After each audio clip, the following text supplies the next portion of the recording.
Hey drama lovers, welcome back to Drama Lovelies, where we unwrap the wildest, most addictive drama storylines. If you are new here, you are in for a ride. Don't forget to hit that subscribe button. So today we are continuing with episode 9 of our ongoing favorite romantic comedy, Would You Marry Me? So let's get started.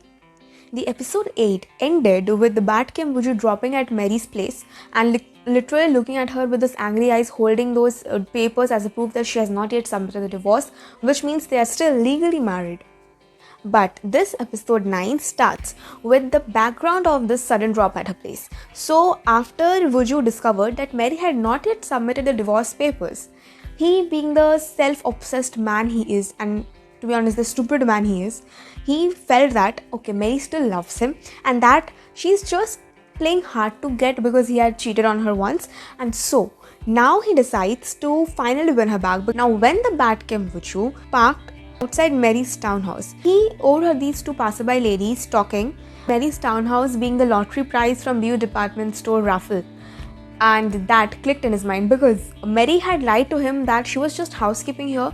This was not her house. He quickly makes a search on the internet about the entire department store lottery prize raffle and stuff, where the CEO's picture with Mary and Vuju that they had clicked during the second episode, that photo, he sees it and he quickly recognizes Mary by her eyes. Now when he reached Mary's doorstep, Mary opened the door quickly because she thought it would be the good Kim Vuju. But when she opened the door, it was of course the bad Kim Vuju. She was shocked, she was disgusted to see his face. She told him to go away, like she tried sending him away, but he was persistent. And she told him that she would call the police if he doesn't leave.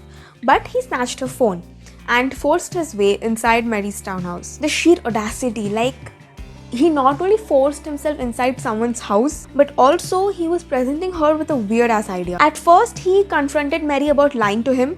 He showed her the papers that were not yet submitted to the court. That means they are still legally married. And Mary knows that she's at wrong. I mean, yes, she is at wrong here. She should have submitted that way before. And now he is taking advantage of that stuff. Vuju was very confidently confronting Mary and then he asked her to take him back. So he tells Mary that now there is no need of the good Kim Vuju because now the real Kim Vuju is here. He also says that he is ready to forgive Mary for cheating on him.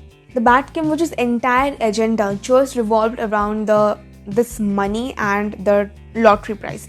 We know that Mary is in love with the good Kim Vuju, and so she quickly refuses his offer and says that he's going to tell them the truth. Like, she's not going to be staying in this house for too long. She will be admitting to the truth and will take the blame for whatever the scam that had happened. So now he presents an ultimatum to Mary when he realizes that Mary is actually serious about the good Kim Vuju. Either she has to break up with the good Kim Vuju or he is going to ruin the good Kim Vuju's reputation at Myeonsungdang. Now, out of love for the good Kim Vuju, Mary agrees to the bad Kim Vuju's ultimatum because she cannot find any way out of the situation and she doesn't want to pull Vuju down with her. So she calls the good Kim Vuju and tells him that she's not feeling well, so they cannot meet today. They can meet some other time. Vuju is very understanding and gentle, and that's why he's okay with it and says that they can meet some other time. Right now, she needs to rest. After that, we see Mary crying in her bedroom against her wall. Just after the call had ended, Miss Kopilnyan asked Vuju to look into J Consulting financial documents and papers, presenting him with the finance-related documents that Mr. Ko had prepared before his sudden death. Now, when Vuju was going through those papers, he remembered seeing that name, J Consulting, Jessica, earlier. Where he saw that was a few days ago when he had brought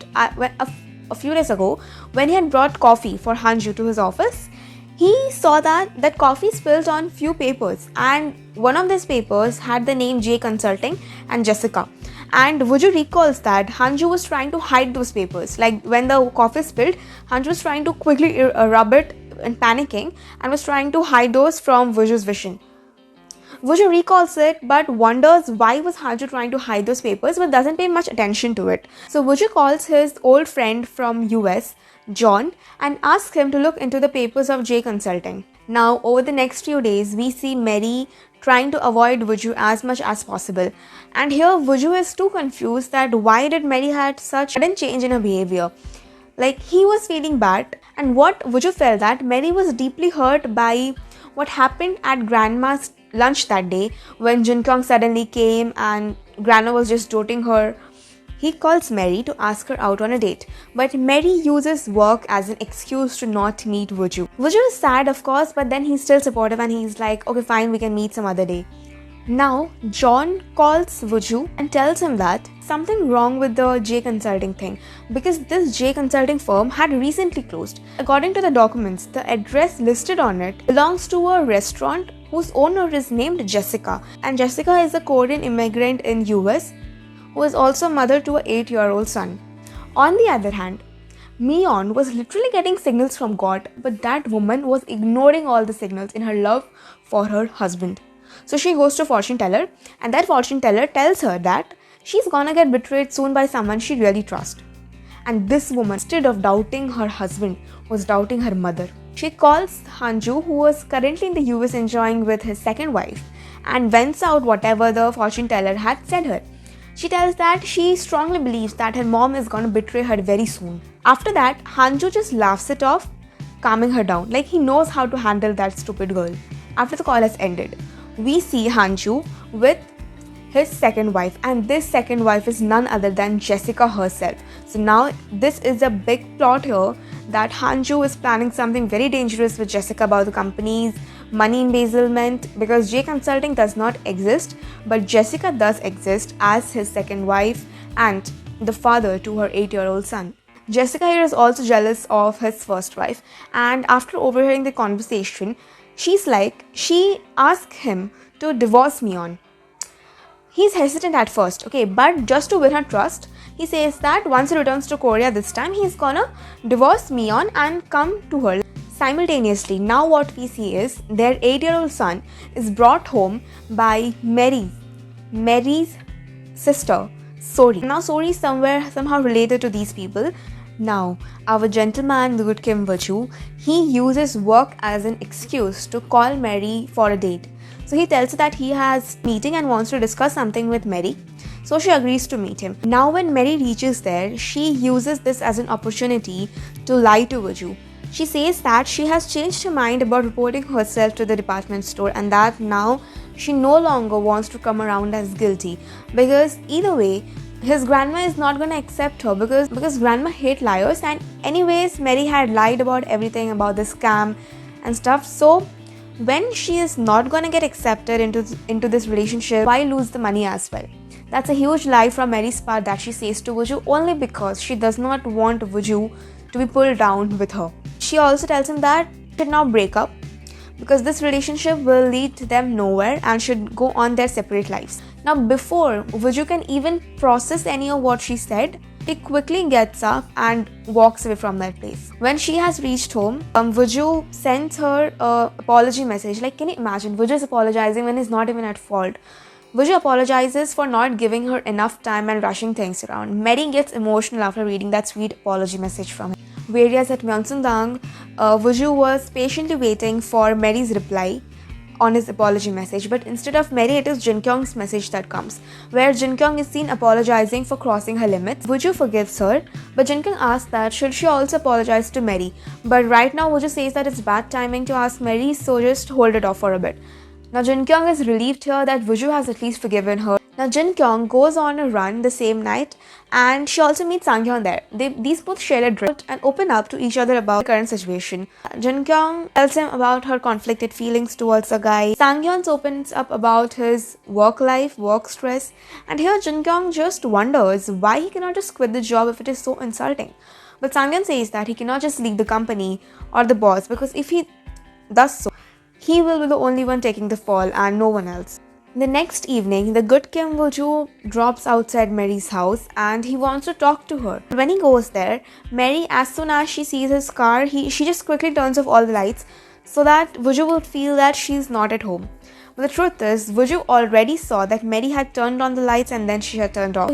He knows that Mary's inside the house, but he is just not saying anything. The next day, the security at Myeonsundang, they inform the good Kim Woo-joo that a guy had tried to enter the building wanting to complain about the good Kim Woo-joo. These people showed him the CCTV footage which showed the bad Kim Woo-joo trying to force entry inside the Myeonsundang building with the envelope that had complained about the good Kim Woo-joo misusing his power. And this clicks in his mind. He understands that something must have happened between the bad Kim Woo-joo and Mary for her to behave this way with him. He's smart. And so he quickly goes to his car and tries to call Mary several times, but she's not at all picking up his call. Now, why Mary is not picking up his call is because she is out there busy with the bad Kim Woo-joo. So Woo-joo, yes, the bad one, had already dropped back at her place, and this time he has decided to corner Mary into having him back. But Mary is of course not ready with it. Like, she doesn't want the bad Kim Woo-joo back in her life. Why would she after whatever he has done to her? Mary is firm in her decision that she's going to report herself to the beauty department store for the scam. Woo-joo is constantly trying to stop her from going. He says her that she cannot take this decision alone and that she cannot risk losing this house because half of it belongs to him. Like, can you imagine the audacity that guy has when Mary was the one who did everything for it? And these two start fighting outside the townhouse, where Mary's saying that now she wants to put an end to this entire blackmailing stuff. Now Mary is like, she is firm in her decision, and she was just walking away when Woo-joo grabs her hand and was about to slap her. And just in time, the good Kim Woo-joo comes and stops the bad Kim Woo-joo from raising a hand on Mary. The good Kim Woo-joo outright tells the bad Kim Woo-joo that if he has the guts to fight, he should do it as a man instead of using Mary in his dirty tactics. The bad Kim Woo-joo here gets angry and says that he is going to expose this couple to the police. But the good Kim Woo-joo has this, and he uses this very wisely. He shows him a recording of the bad Kim Woo-joo threatening Mary if she comes clean to the department store. Now here the bad one, he gets scared from it a bit and just leaves them for now.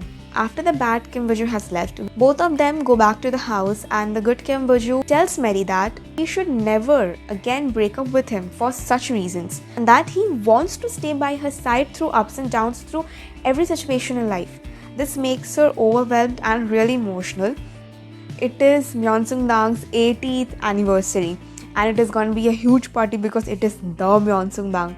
Everyone is invited, even the beauty department store people are invited. But Woo-joo learns in his office that these people had rejected this offer because they had to go to Japan for some business meetings. Here now Woo-joo is relieved. Grandma tells Woo-joo that he should get the girl he likes, and Woo-joo happily agrees to it. He doesn't tell her who the girl is and calls Mary and informs her about this. Now, on the day of the anniversary, Mary comes beautifully dressed. Like, she's looking just so gorgeous, yet a simple, minimalistic dressed up. She comes and Woo-joo joins her halfway. Mary is nervous because right now she's gonna meet Grandma as Woo-joo's love interest. Of course, she's nervous. Woo-joo tries to calm her down and walks her to Grandma, where she's also meeting the other people there. But she makes some time for them and she meets Mary. But this could be only a casual talk because some more VIPs had come. Miss Kopilyan had to attend them, so she couldn't meet Mary properly. Now Mary again feels a bit outcast here, but Woo-joo quickly calms her down. During Grandma's speech about the entire Myeonsungdang stuff, where she was talking about being a part of Myeonsungdang for so many years and how her mother-in-law had started this legacy, etc., etc., that's when Hanju, now he's back to Korea, Hanju receives a message from Sang-hyun that their meeting was cut short, so now they have some time left to attend the event. Now Sang-hyun and Sang-woo are coming here to attend the Myeonsungdang event. And then Hanju was giving instructions to some workers to make arrangements for the two VIPs. Woo-joo overhears it all. He is quick enough to text Mary about this and asking her to leave immediately. Mary sees this message and is already on work. She starts to leave quickly. While getting out of this event, Mary walks into Miss Kopilyan. There she asks her about her relationship with her grandson. Right now, we're not shown much of the conversation, but Grandma says that she would love to have a better conversation with Mary to know each other at a greater pace. And the problem is, Sang-hyun has overheard their conversation. Mary leaves after talking to Grandma for a while, and Kopilyan also goes inside, but now Sang-hyun, that he has overheard Mary's conversation with Grandma, he understood that Mary had lied about being married to Woo-joo, because of course, if you're married to a person, his family members would also know about it, but she doesn't, because Grandma is asking Mary about a relationship with Kim Woo-joo. He quickly calls Sang-woo and tells him that maybe he has found a way to get this unit back. On the way, Even the good Kim Woo-joo runs into him, and now, here, Sang-yeon literally confronts him, asking about his relationship with Yoo Meri. And that's where this episode ends. Now, this will be interesting to see what happens in the further episodes now that Sang-yeon has found out about this entire fake relationship stuff. Of course, not full details, but yes, he knows that something is messing up here. So stay tuned for the upcoming episodes. If you enjoyed this deep dive, hit that like button and subscribe for more breakdowns like this. Until next time, keep watching, keep feeling, and remember, here at Drama Lovelies, the drama never ends.